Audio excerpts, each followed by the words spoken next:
So I pulled up a satellite photo and I just drew lines on it. I said, here's the property lines I want.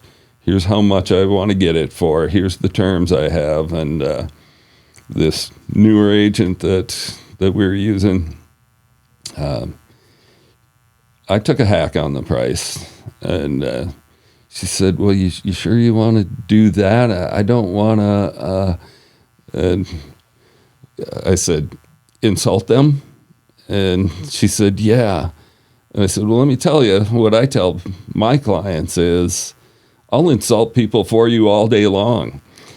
If that's what's best for you, let's go in. Let's get your best terms. I'll insult them all day long. And the funny part about that is they're mad at me, not you. Right. Yeah. They think I'm a hack. And, yeah. Who's this guy? It never comes back to you.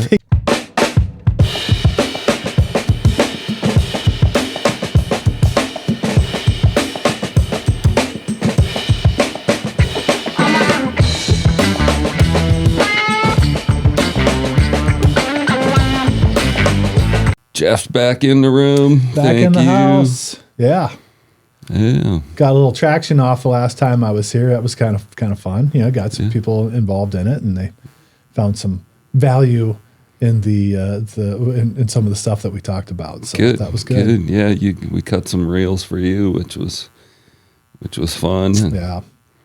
Some business stuff too on my main hustle. Yep. Yep. That was good.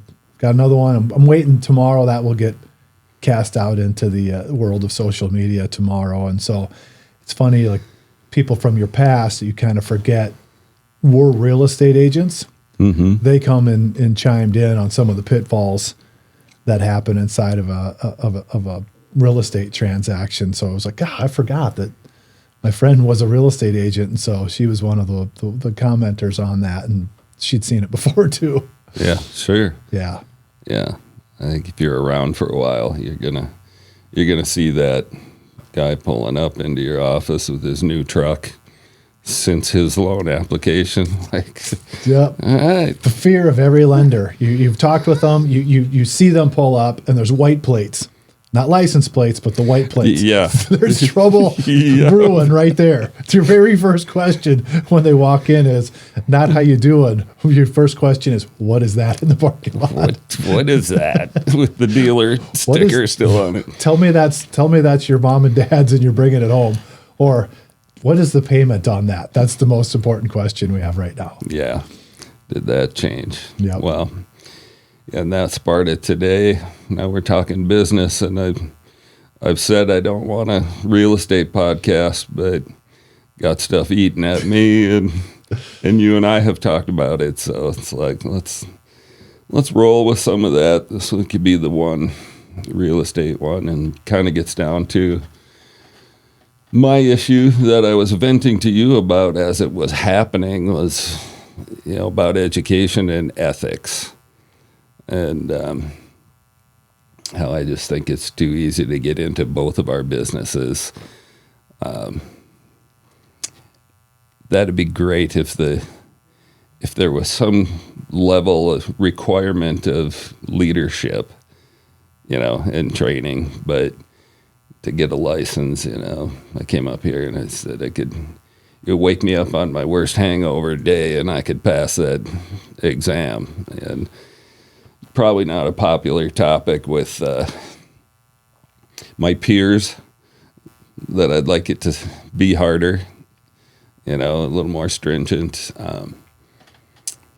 But, oh well, that's my opinion.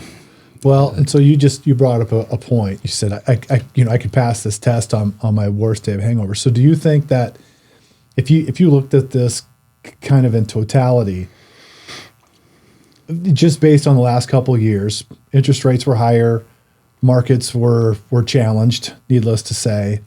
And so there was a big percentage of real estate agents that got out of the business.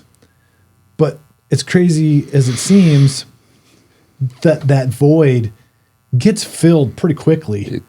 With continuously. And so even though so you had people that have been in the business, depending on their level of success, or like, hey, this is my main gig, money's down, whatever. Maybe they left, maybe they kept their license, maybe they didn't. But now you have it's almost every year, a new cast of characters come into the business. And so when you talked about being able to pass that test, like describe a little bit what that means as far as like, because I've never taken it. I ran all the offices for a large real estate company in North Dakota across the state, but I was never licensed myself. And so tell us a little bit about what that license, because I don't know what all that looks like. Is it legal stuff? Is it how do we ever get to this point where this is the certification that says you can go on and do this? Yeah. Well, the contrast that I got to see, so licensed previously in Colorado. That was my first license. There, right out of the gate, you have to, even as an associate, you have to pass at a broker level. So the schooling there, classroom time is 12 weeks, so 3 months, Monday through Friday, full days. You better be studying after school and on the weekend to hope to do it. It's super in-depth. You get way into the law. You get way into the contracts. When I started there on legal paper, contract of purchase was 4 legal pages. By the time I left, it was 10 or 11. And I understand now it's like 25. Wow. Now, I'm not saying the whole world should go to that level, but you understand surveying, land rights, ingress, egress, water rights. By the time you get out of that school, it's super in depth. And I don't know, I'm a good test taker. I'm poised and I can think through a test and do it well. I passed, but it wasn't until that last week or so. And I had completed the course and I kept studying.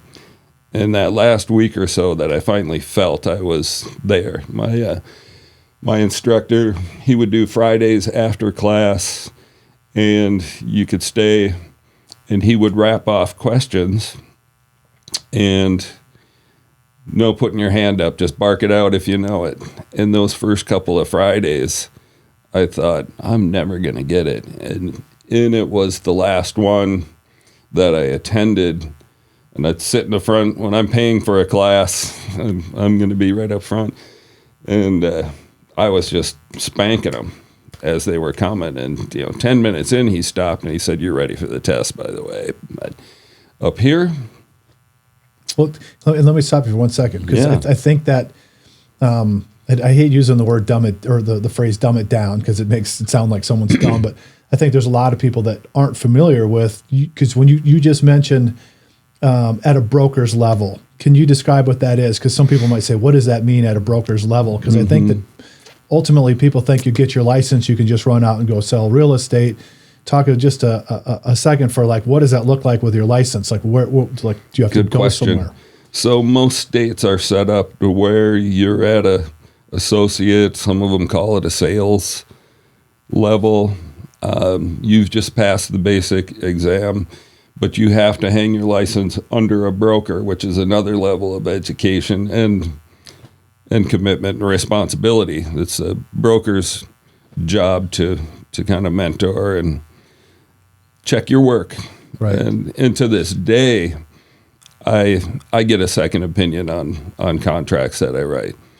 If I was hustling or something, I say to my broker, have a look, check my work.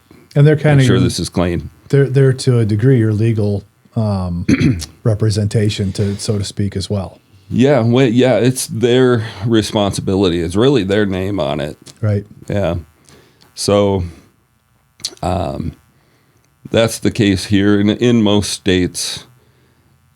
Here, South Dakota and Minnesota, you pass at that entry level, typically an associate. And I think it's 2 years of experience, then you can go and test for the broker. I always prefer to hang my license under somebody else And I like when there's a staff to take care of things. Like, I write a good contract. When I get the deal rolling, I kind of don't want to do the paperworky stuff. I want to be involved with the negotiating. Just the key items. Once we cross all these little bridges, it's like, take it, let it roll.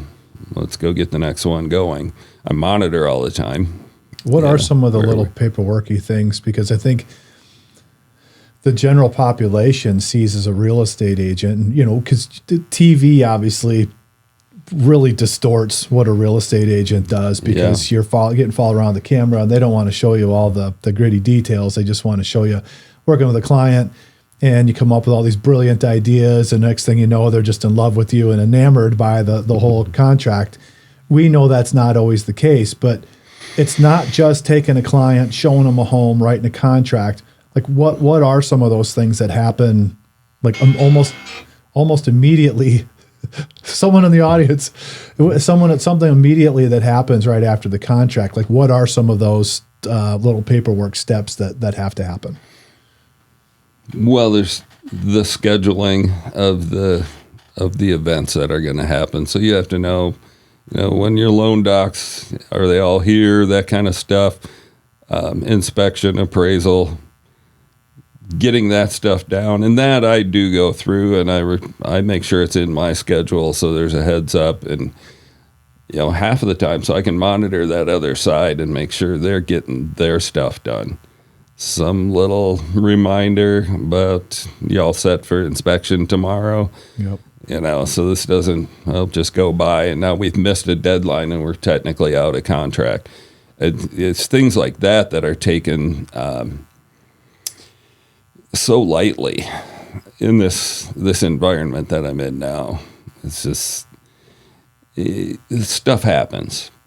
Appraisal doesn't come back in time or something, but I want that corrected on the contract. The contract it's everything, and there's an amendment form. It's a real simple form to put that back together. And so you've got someone that kind of coordinates the rest of the things that are happening, and as opposed to you being all the way in on that stuff, you're basically watching it as in a distance, but monitoring it, and then kind of saying, okay, where are we at through this transaction? Because ultimately your goal is to make sure this goes super smooth, right? For your client, for yourself, for everybody that's involved.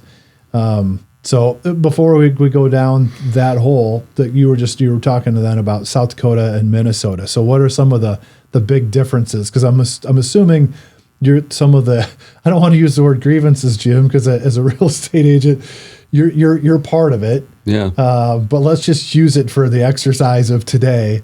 I'm assuming some of the grievance that you have coming from Colorado, where you have to have a high level of education, and now you've just dropped yourself into South Dakota.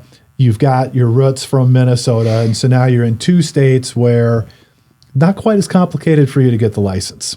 And so to bring out that contrast, then how the Colorado one was, and I don't suggest we go full-blown Colorado. I think that's too restrictive, too tight. I don't want to throw rules at everything. I'm kind of a small government kind of guy, but here, 5-day course.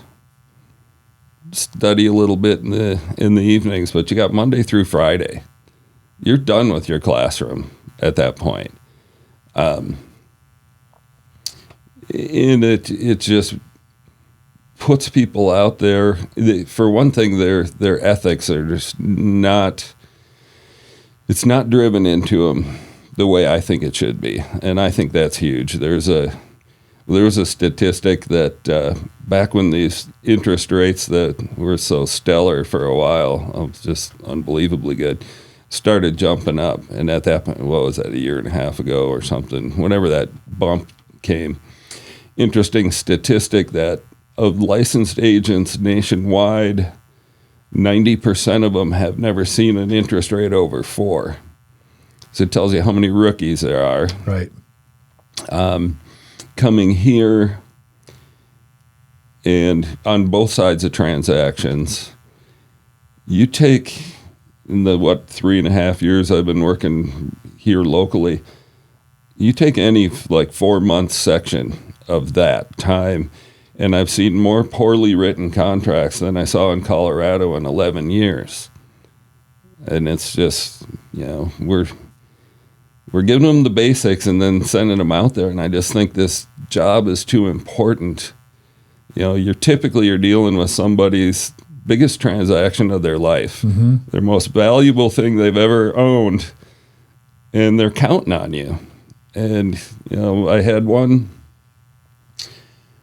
contract on a listing of mine in Minnesota, had this offer come in, and we wrote a lengthy counter, and the entire counter was just correcting mistakes on that contract. It had nothing to do with the terms were good, but just right down to there was no closing date on it. And it's just literally one of the things you have to have on a contract to make it a contract. Otherwise, they were saying, we're going to do all these things someday. Someday we're going to do this,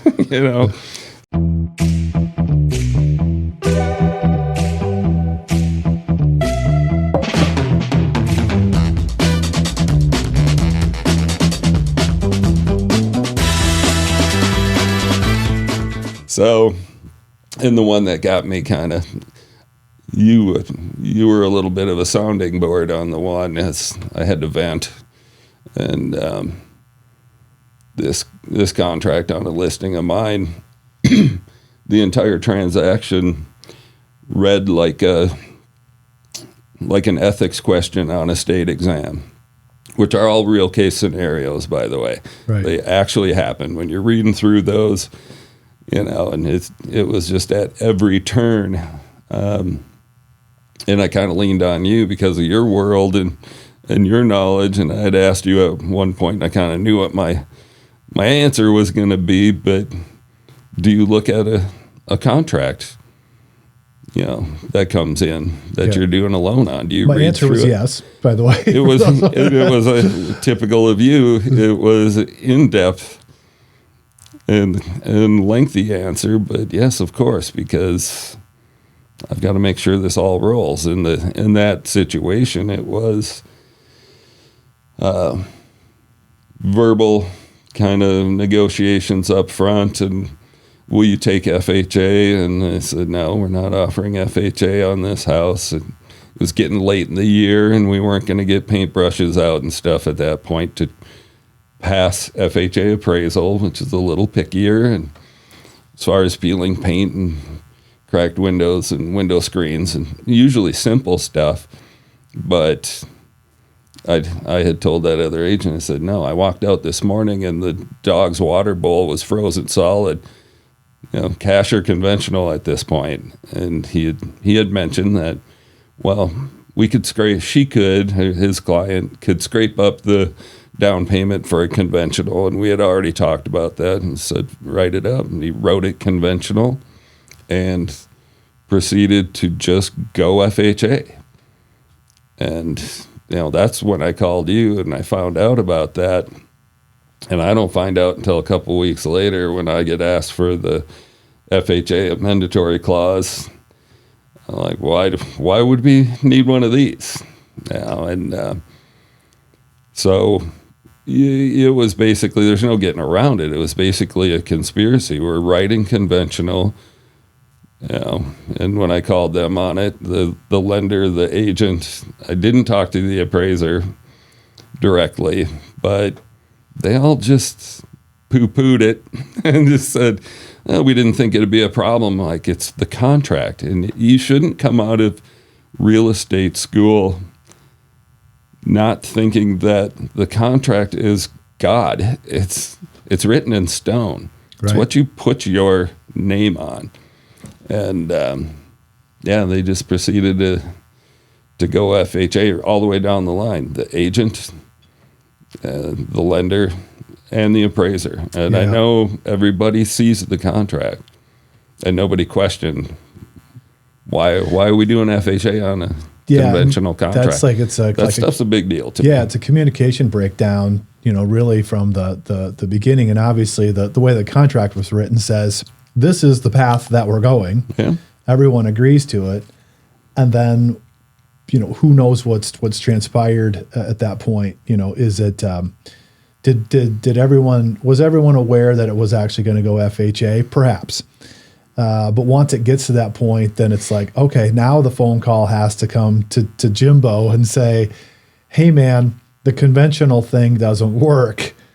We're going to go FHA because, the appraiser sees the contract, but when there's a request made, it describes which type of appraisal is needed. And so there's another, kind of a red flag that gets checked.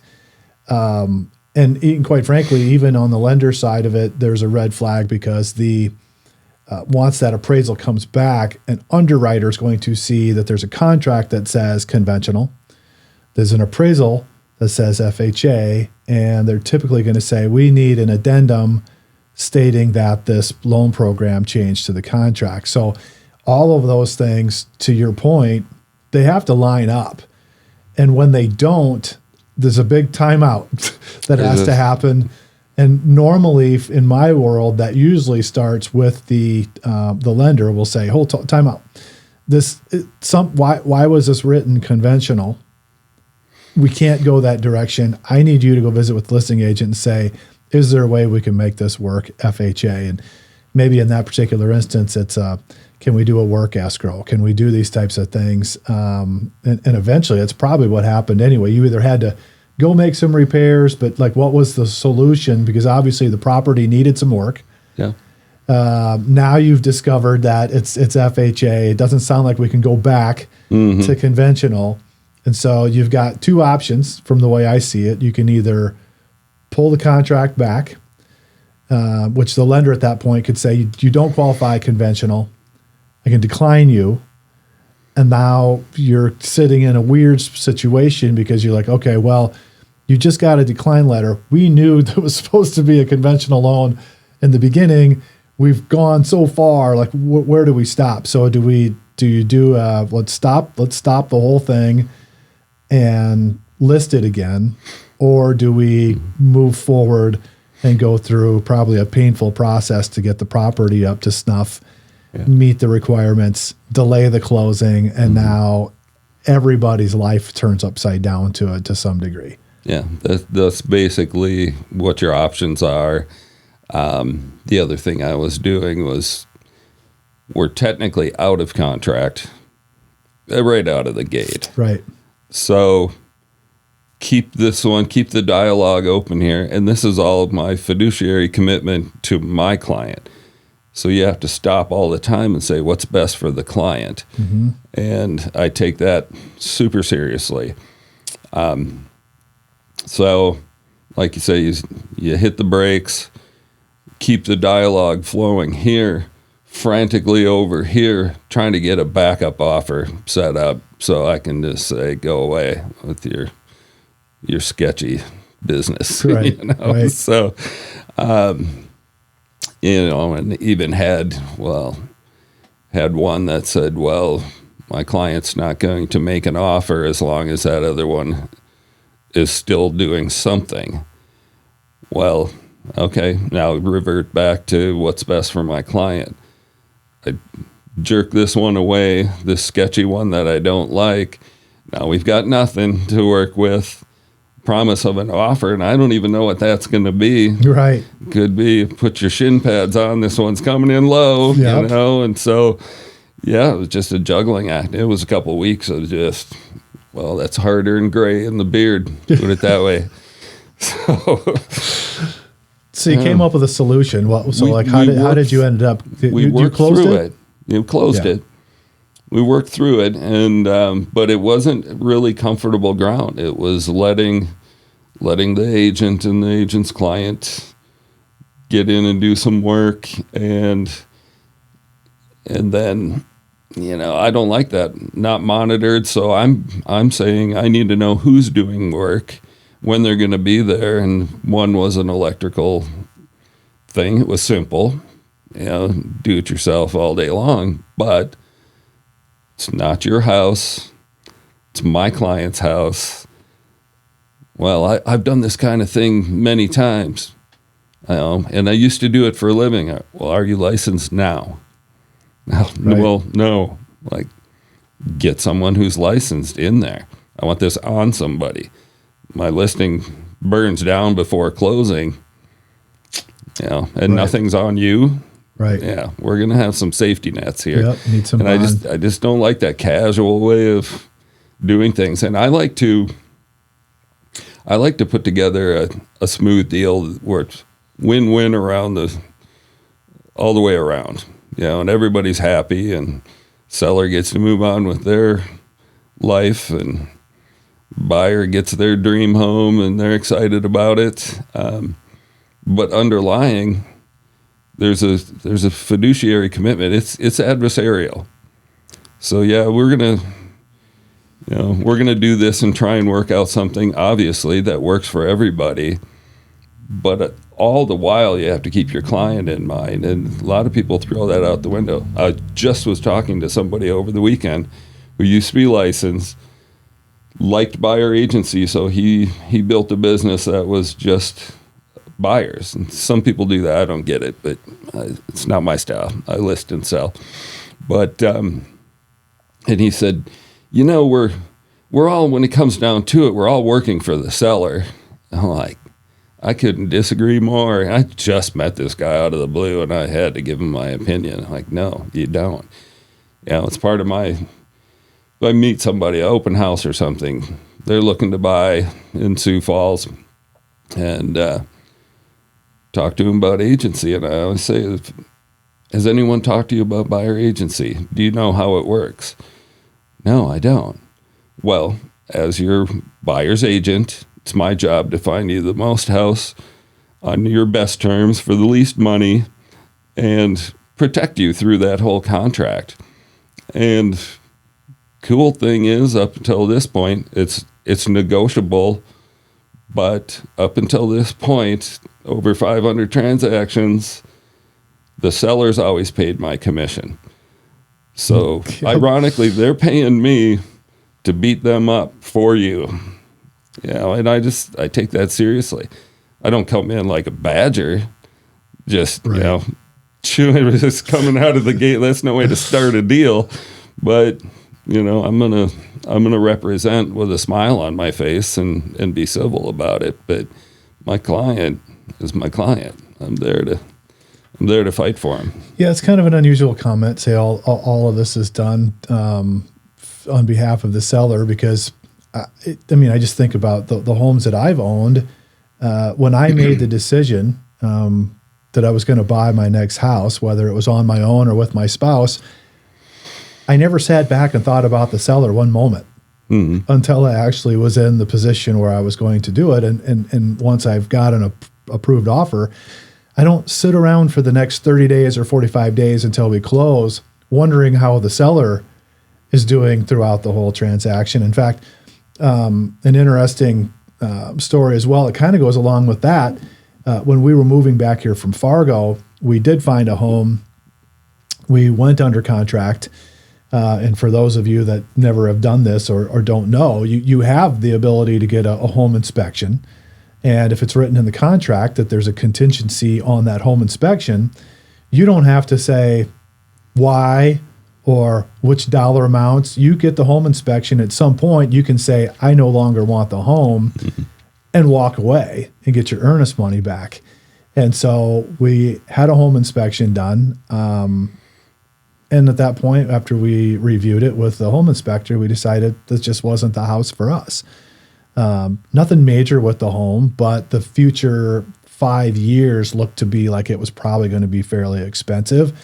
And we weren't in love with the home to that degree where we wanted to do it. And so we bailed out. And my representation's a good friend of mine, so I won't say any names, but he said to me, yeah, the seller, of course, is a little upset. And I said, yeah, granted, they thought that they had their house sold within 4 hours of it listing. and now they don't. But that's not my problem. I'm not going to make, hundreds of thousands in dollar investment, move my family into it, knowing that I've got another $50,000 coming staring me in the face in the next few years. Yeah. Doesn't cross my mind to go, well, their feelings are hurt, so I should stay in the game here and try to work this out. Never crossed my mind. And in fact, it was a little insulting that I had to really worry about the seller's feelings. And of course, they sold the home within a few days later. And I know the person that bought the home too. It's a small community in Beersford, but that's what just sometimes with the mentality, it starts to fall about, this is about the seller. Well, that's fine and dandy, but when I'm buying a home, it means a heck of a lot to me. Mm. I'm moving my family into that. I'm going to create memories. I'm going to have all those new experiences that the seller has, but I'm about to go in and get those. So to me, it's like, no one comes in there and says, I just sold my dream home. That's not said very often, unless it's out of desperation. When people say, I bought my dream home, it tells you a lot about who's really involved in that transaction. And when we get to the closing, when the seller shows up, which closing are they more excited for? The one that they're selling or the one that they're buying? Yeah, energy levels considerably different. Yep. Yeah, they want that first one to close, right? Yeah. So they can move on to the fun one.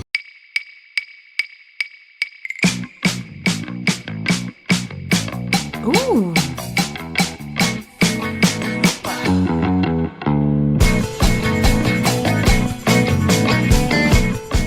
So interesting comment that came from them. So you talked about this, and we shared a couple stories here on what this can look like, and I'm sure there'll probably be a couple more. But what is if Jim Nelson was a part of the solution, what is it that you see could happen? Not just because I'm sure one of your, and I think you already alluded to it, was maybe we need to heighten the level of education. We know that would be a process and some legal, there's a lot of red tape involved with that, but what do you think that could happen in kind of its entirety? Like, what are some of the things that you see that we could do, or things, the resources available to today that we could actually start to see some improvement?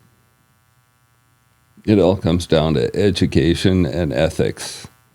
And ethics should just be pounded into your head. I don't recall here, now the realtor trademark is is under some scrutiny now, but really that whole entity is about protecting the public is what it's all revolves around. And there's actually an oath you take. Yep. Yeah. And I don't recall if they did it here. I've taken it a couple of times, but I took it seriously. And when it comes to ethics, and I think ethics should just be drilled into people and the importance of it. And honestly, the reality of the legal ramifications. People don't understand fraud and misrepresentation and those kind of things. It's like they just disregard it in some cases. And it's like, it's, for instance, now I was sitting down at a table, had somebody come in, wanted to make an offer on a listing, had no agent, but it was part of their tactic. It happened to be a dad I know in the car world they call it a fifth wheel or something. He came in with some term like that. Comes in with his dad. The son's buying it. It's a third something. Yeah, a third. Yeah, I don't know. Something to do with the upper part of your body. The third baseman or something. There's a term, but whatever. He was going to be the know-it-all. The dad was a lawyer. The kid was just cocky. And they wanted to come in, and the tactic was going to be that they get that buyer commission that has been allowed for. Right. And I'd rather have you go get an agent or a broker. it's not attractive to me, even if I'm getting that commission, because I like to know what side I'm on. I don't want to get caught in the middle. I'd rather forego that side of the commission, and you go get somebody. And I've told people that, go get an agent, so openly just came in and telling me that's their tactic. And he told me, I think he used the term the 2.8%. And I want that 2.8% on the buyer side because we don't have an agent. And I know that's what you get because my buddy's licensed and he told me that. And I said, okay, let's back up a little bit here. Let's take a breath. And I had given him all the disclosures, and if I do write this up, here's the role I play legally, and sign that and know that you got it. And I said, first of all, I want your buddy's name and phone number, because just by telling you that there is a commission rate, I said, that's price fixing, and I'm pretty sure that's a felony. And I looked at the lawyer dad and I said, you would know better than I would. And that changed the tone of the conversation right there. And this was a particularly dedicated client. I said, I'll call him up and put him on speaker and ask him what he wants me to do with that commission. But I'll tell you right now, he's going to say you earned it. And I ended up, in a legal manner, giving him a little bit just to make them feel like they won. But I really just as soon had them walk out, get an agent, or And it's always kind of an unusual strategy. Someone comes in and assumes that the seller says, "Come on in. I'm willing to give a 3% deduction because if you brought an agent in, I just know that it's going to be gone." And it's like some of the protections that they have is like, I don't have a real estate agent that's dual agency. Now, like you said, which fence are you now working for? Because now they just came in without an agent. Now, technically, you're representing them and myself. Yeah, more of a mediator. Right. And so now, like, where does the loyalty lie? Well, it lies with both parties. And you have to, because the way I always educate my client is, I have that talk as I'm taking a listing, that there's a possibility I don't like the situation. There's a possibility I bring a buyer. It's rare. It happens. But you need to know that I can never say or do anything that puts you at a disadvantage or costs you money unless you tell me to. So in a way, I'm watching out for you. I'm making sure this is all a legal transaction, but you end up being more of a mediator. And I'd rather know what side I'm on. Right. But you're talking about insulting. I bought my farm place back in Minnesota. I was in Colorado, and I've got a friend who's kind of new in the business to represent me on it. And a lot of agents don't get that. Why would you have, you're as educated as it gets, why would you have an agent? Well, third-party negotiating always puts you at an advantage. So in this deal, I wanted this farm place, real typical of ag world in that kind of country property.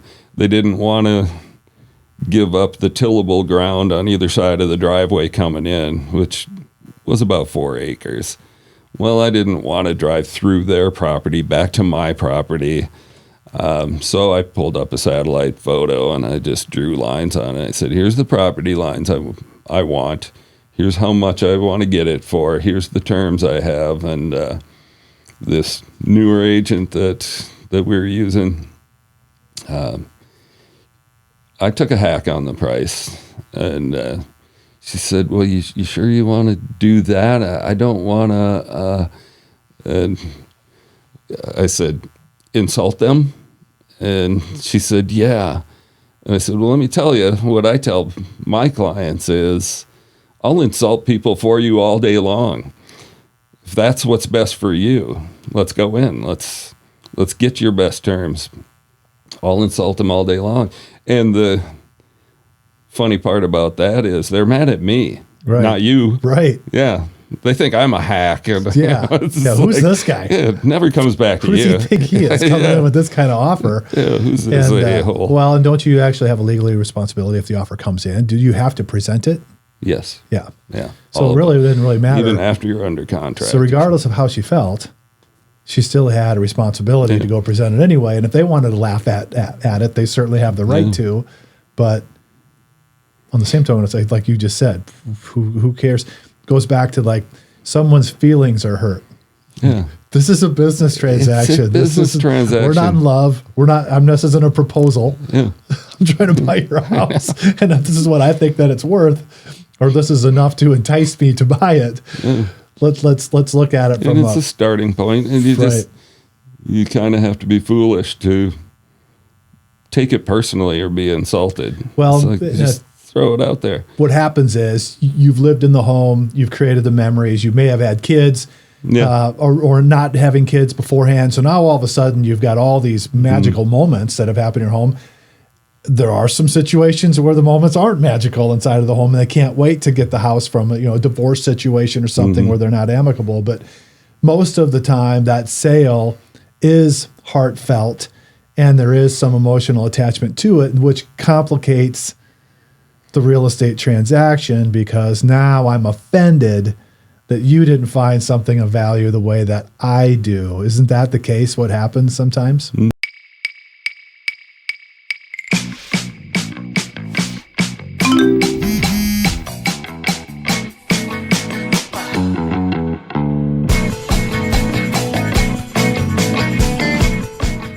Yeah.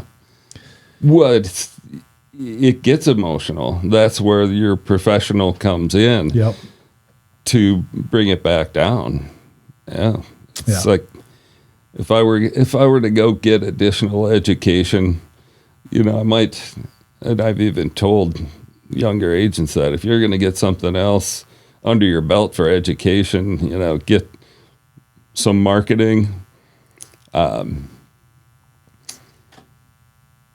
definitely that, some finance background, but maybe consider like marriage counseling. It'd be very handy. That kind of thing. So let's. I'm gonna. I don't know if I'm playing devil's advocate, but let's look at this from take another industry, because we talked about the education, the ethics. So I just had a recent situation. So my father had fallen. He got really sick, COVID, got really dehydrated, couldn't stay on his feet very well. He's 87 years old. Can't, really. When he's going down, he goes down pretty hard. Was trying to use a walker, got a little wrapped up in it, fell down. My mother called, said, "Hey, your dad's down on the floor. Can't help pick him up." Finally got him up, sat him on a seat, and he said that his arm was sore. Well, I assumed it was if he fell on his side. And I placed my hands on his shoulders to kind of talk to him.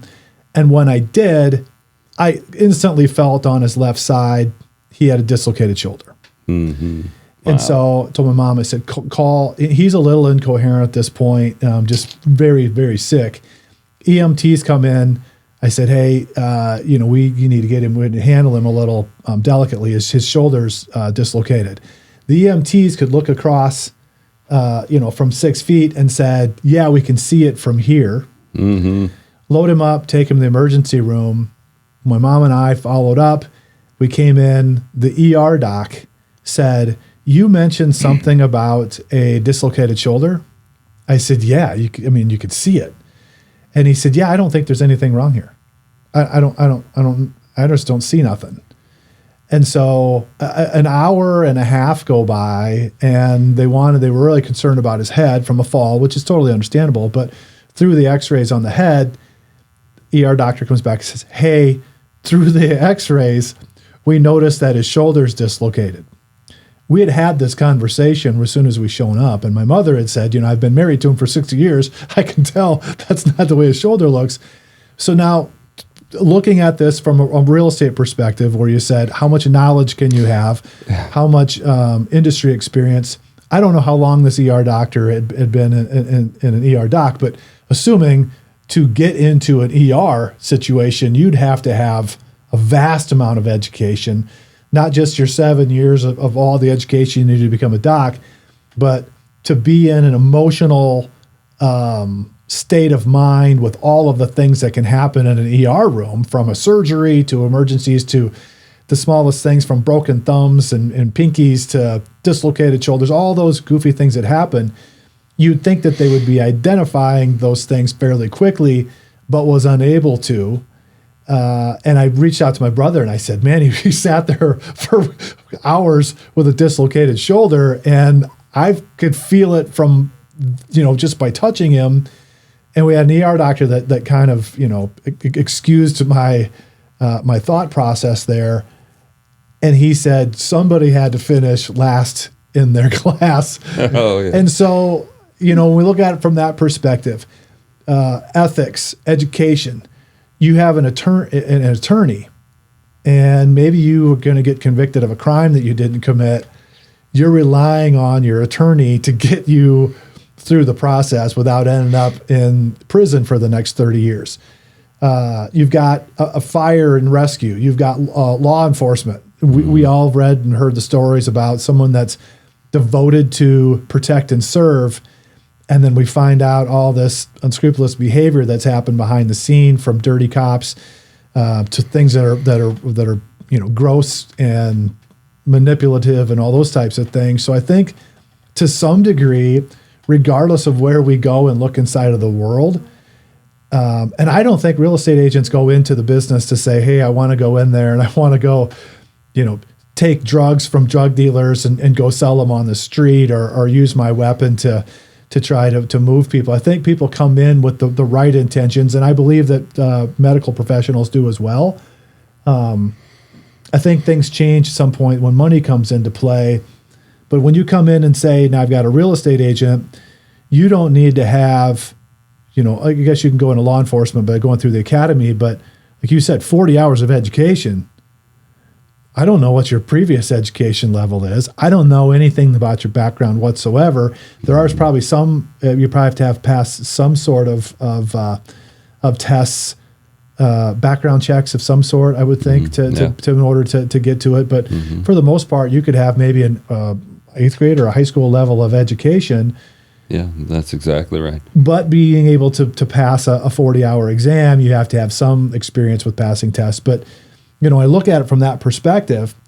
Of course, we're going to have, and I'll use this word. Of course, we'll have some ignorant people, or some people that are not very good at their jobs inside of real estate, and then you take away any experience whatsoever. I mean, you could see the where this can all go awry. Yeah. But not everybody goes into the emergency room. Not everyone has that specific doctor. Not everyone has problems with law enforcement. But when you're going to list your home or buy your home, one of the most important things to us in our lives is where we live. And we have someone in there that was able to pass a 40-hour education, take their test, and now they're handling your $750,000, $750,000 transaction. And the financial ramifications can be quite severe on both sides. And so, in totality, we got bad actors in almost anywhere we go. That's just having to have human beings do a job. Right. That's just the deal. There's always going to be that percentage. You're always going to have an unethical cop or something here and there. But yeah, most of them come in with the right intentions. But like you say, that background, regardless. So at least you're getting people to a certain level to get that license. And I don't care if you just worked at Arby's, it was your previous job, and that's all you've ever done. I don't care. We know you hit this level. That's my deal with that. Right. Yeah. And I have a construction background. Been very useful. For sure. And from the ground up, and again, one of the most difficult, if not the most difficult license to get in the country, real high standards. I ran into the same thing with that, having to go through that. So I'm journeyman level in 7 or 8 trades by 24 years old. Had that license by 25. And the reason I'm aware of that too is that I went to get the license. My mentor, my boss said, "You're ready to go on your own. I want you to get licensed and then, go out on your own." So he just kicked me out of the nest, and came back to him after I did my research on that license, and he goes, I said, "Bill, you've got to be journeyman level in 4 trades." And he just laughed. He goes, "You're journeyman level in like 7 or 8 trades." Like, I am? I didn't know. Yeah, of course I am. And same deal, though, coming up here to the Midwest and get my license in Minnesota. It was just a same deal. You could just, worst hangover day, you could just woke up and pass that. But well, and I think that the one thing when you look at real estate, in most situations, there is a buyer's representation and there's seller's representation. And I think the differentiator, at least from my 20 years of experience, sometimes we can see it from a distance. Sometimes you can't. But typically when the contract comes in a conversation with at least the buyer's agent, you'll have some degree on their knowledge and experience based off of a few simple questions and kind of working your way through it. But the differentiator, I think, is a really good, strong agent will get the transaction to the finish line in spite of the other real estate agent, or they mentor them through that entire process. And I think that the real estate, there is so much of that where you're kind of always reaching back to grab the person's hand behind you and bring them up, whether you want to or not. You're kind of forced to do that because, which I'm always happy to do. Sure. If you're less experienced, that's fine. Yeah. Right. I'll teach you. And if you're humble enough to say that, there's the difference. Yeah. Are they humble enough to do it, or this is just the way I write the contracts? Just ran into one a couple months ago, and he just said, "Excuse my ignorance. You forgot more about this stuff than I've ever known." I love those. Help me through. Yeah. It's like, okay, cool. Now I know where you're at, and I can meet you there. Yeah, let's go. Yeah. Yeah. Versus, okay, I've got this contract. Not take advantage of it. Right. Yeah. Here, help me do all my work. Yeah, my first transaction was with a veteran guy, and hindsight, I was in the driver's seat, or I should have been.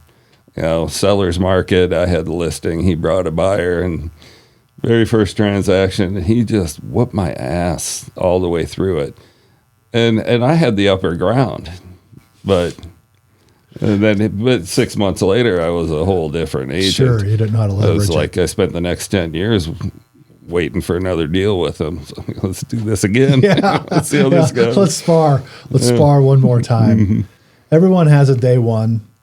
I remember going into the broker's world as a which is the hardest place to go in lending. The very first day, I got walked to an office. They opened the door, said, "There's your computer, there's your phone. Go to work. By the way, answer the phone every time it rings. You never know if somebody's calling in that wants a mortgage." We had a receptionist that was answering the phone, but it would literally get half a ring, and I'd be picking it up. And after 9 months of that, I'm like, what in the world am I doing? And then finally one day I picked it up, and there was actually someone on the other end, and it was my very first closing that I ever had. So it tells you how long it took in order to get there. And that's the realism of it in real estate. And if you're going to go into lending in a broker's world, or in what I'm in today as far as a retail lender, there's no guarantee that you're going to find one. And so when we talk about all of the education and the stuff, I think some of the biggest travesty that we have inside of real estate, and probably even lending in that facet, not only do we not have the education, no one shows anybody, like, how do you go find a deal? Yeah, you talked about marketing, but we put people in there, they get their license, they're super excited, they show up, and then we go find one. And they're like, well, where do I start? What do I do? And you're like, well, you've got that thing in your pocket or in your purse that's got all those names on it. Just start calling them. Well, what am I going to say? Tell them you're in real estate. We make it sound so simple, like that. Throw you to the wolves. Yeah. And then we have an expectation of people, and I think it's interesting. And when you had talked about all the different levels of ethics, to me, I'm like, we just don't tell people, like, we don't tell them anything. They go starting their business. It's like, I went and opened a store. I don't have a cash register. I don't know where my inventory's at. I don't know anything, but the door is open and someone can walk in and they want to come buy my goods. But I don't even know, like, pricing. How do I even tell them what to do? And so that's it. Is it not almost equivalent? Oh yeah, exactly. Yeah. You have that education now. You should understand contracts and the law and your fiduciary commitment and all these basics. But then that's a whole nother animal when you get out there. Well, it's why the stats, the survival rate stats in this business have always been really similar. It's somewhere around 80 or 90% don't survive the first year. It's a little bit better the second year. So they just drop out. Like you say, that void just keeps getting filled with rookies. But if you make it your third year, you're probably good. Right. Yeah, you're probably going to make it. Right. Yeah. And I think there's a difference. Some people will say, well, I was licensed for 3 years and then doing business for 3 years. Massive difference. Or I've had real estate agents tell me, hey, I've done this for 20 years and I've never had anyone ask me for that, or I've never seen that before. Then I say, okay, if we took, I do this professionally, if we took how many transactions I've been involved in and how many transactions you've been involved in over the last 20 years, you might be surprised on how many I've been involved in. This isn't the first time that this request has been out, and this is the only time in my 20 years that someone's told me they haven't seen this in 20 years. So where are we right now? So a lot of times I don't like people to tell me how many years they've been doing it. I like to know how many transactions. And you and I when we had first started talking, said 500 transactions. It's a lot. For any real estate, that is a lot of transactions. It's a lot of transactions. I know immediately. Well, I'll never say we've seen it all, because I still go, oh my gosh, I've never seen that before. But you've seen a lot in 500. A lot of scenarios. And so there's a different level of trust when someone says that versus I've been doing this for 10 years or 15 years. Yeah. I don't know what that means. You've been full-time job for 15 or 10 years and you've had your license. Well, you've maybe done... You've had your license. Yeah, if you've done 20. Walmart greeter most of the time, right, or whatever. So there is validity to it on how many you see versus, or how many you've been involved in versus just how many years you've been in the business. Yeah. Yeah, I get that too. That whatever that term is, bringing Uncle Bob along on the showing to see the house, and he's bought a couple of houses. Oh, really? Yeah. Okay. Yep. So have I. If I wasn't in this business, I wouldn't know what the heck I'm doing. Yeah. Well, there, I got a little off my chest. That was good. That was good. Yeah, I'm glad that you feel better. It was maybe a little therapy for Jim to say some of those things. And I didn't want to go down the road. We see some of the similar things, and we have our grievances too. But there's just it's a different world with the real estate, because it is because you kind of have one road. You're an associate or you're a broker. In our world, you could work for a bank, you could be a retail lender, you could work for a broker. Every situation is different. A bank's probably going to give you a little more support, probably supply you with some things as leads, maybe give you a salary, those types of things. But when you go in that real estate world, you eat what you kill. Yep. And how you kill it is important, and how you butcher it is important, and how you cook it is important. When I think a lot of times all it is just about chasing down the game, and then once you've caught it, you killed it, and then you like, okay, well, now what am I supposed to do with it? Yeah. I like to have a referral-based business. I'm considering some other marketing this year, because I can see that big billboard out on 90 with the 2 Harleys and maybe an AR and an American flag behind full me. Nelson on it, the full whole Nelson thing, yeah. on it. But, the Denver business was 90+% referral, and there's only one way to get that. That's only one way to get it. Right. Yeah. Do a good job. Thanks for coming in Yeah, it was fun. again. We finally did a real estate podcast. We did. That'll be the only one you the probably ever do. The perfect guy to chime in with that. So, Well, thanks. It was fun.